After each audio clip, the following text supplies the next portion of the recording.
We're going to talk a little bit about actual financial planning for your business today, though.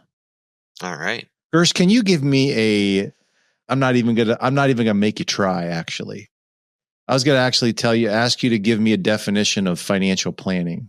Like, what's your definition of financial planning? But I don't even want to give you a try because I'm afraid that the answer that I'm going to hear is so abominably bad that I'm going to want to replace you immediately. It's planning for your finances, right? You like that? That's so bad. That is so bad. I could give you a great definition, but I would need a minute to think about it. It's actually something, I know financial planning inside and out, and I do it all day, but I've never actually stopped and thought, like, okay, if somebody who had no idea what financial planning was asked, how would I summarize it in 3 or 4 sentences? I've never thought about that, actually. Mm-hmm. Okay. Well, we're going to make it somewhat easy on you because I'm going to be talking about financial planning for the business and the practices that we deal with, right? And to some degree, the household. But I think a part of financial planning has to be that there has to be some kind of sensibility in the allocation of funds that are coming into the organization, right? So part of financial planning would have to do with the prudent and sensible allocation of funds. Yep. That is going to forward the expansion of that organization that will allow it to grow and prosper. Yep.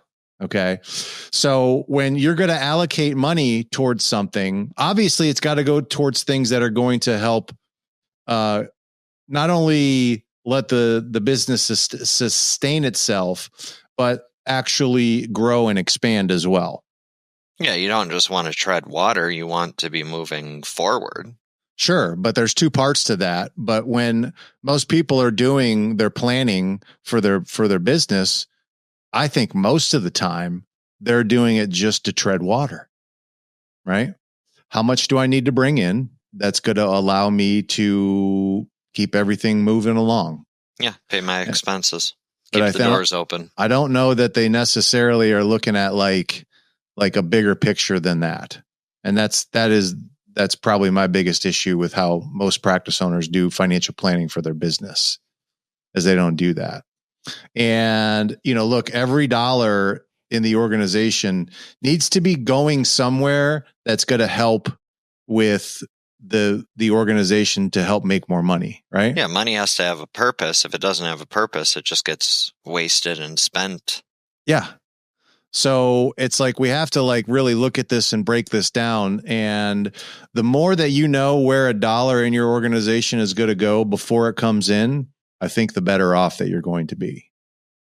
Because what we've seen most of the time is money just comes into the organization, and then most people just kind of hope and pray that there's going to be money left over. Yeah, it's literally no different than personal budgeting. If you get your paycheck and you don't know what you're going to do with it, you're going to spend here, spend there, have some fun. Next thing you know, it's gone and you haven't saved a dollar.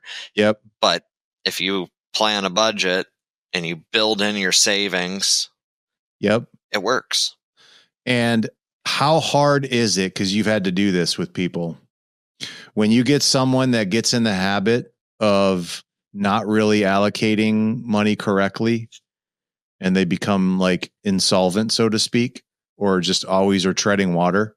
Yep. How hard is it to get them to finally get to a place where they do have some space between expenses and profit? It can be tough. It's very tough. It's very hard. You've got, potentially years and years, if not decades, of poorly built-in financial habits. It's almost like a business inertia that sets in. Yeah. You like that, don't you? That's good. You're going to use that elsewhere. I've already used it today one time. Oh, okay. But I'll use it again. Because I was talking to a vet today that we were talking about that, it's like, hey man, this inertia can set in where people are just used to how they manage the money, and there's just everything's already spent. And to get back to a point where you're actually solvent, which is more money coming in, it's tough to walk it back. Yep. It's tough to walk it back. It's not impossible. It's just harder. No, good. I mean, good habits from the beginning are always going to be easier than building in good habits later. That's life. And then some people are just naturally good at it. Some people were just kind of already naturally good at making sure there was always more money coming in than what was going out. Oh yeah. We get those clients too. They have, they might come to us and have tons of money, but most times I've seen that they're good at producing it, collecting it, and parking it in a bank account, but they don't know what to do past that. Yeah. There's those people as well. Yeah. I like those people. Those people are great. There's less, you don't have to get them to change their whole overall, world around money. They're already doing it. You just got to get them to direct it a couple new places. That's correct. So this podcast isn't necessarily for those people. It's going to be for those people that are, always having challenges. Like you need to know where a dollar is going to get at least 99% of where that dollar is going to go. You should have a home for it prior to it coming in. I think that's going to allow for financial control a lot more.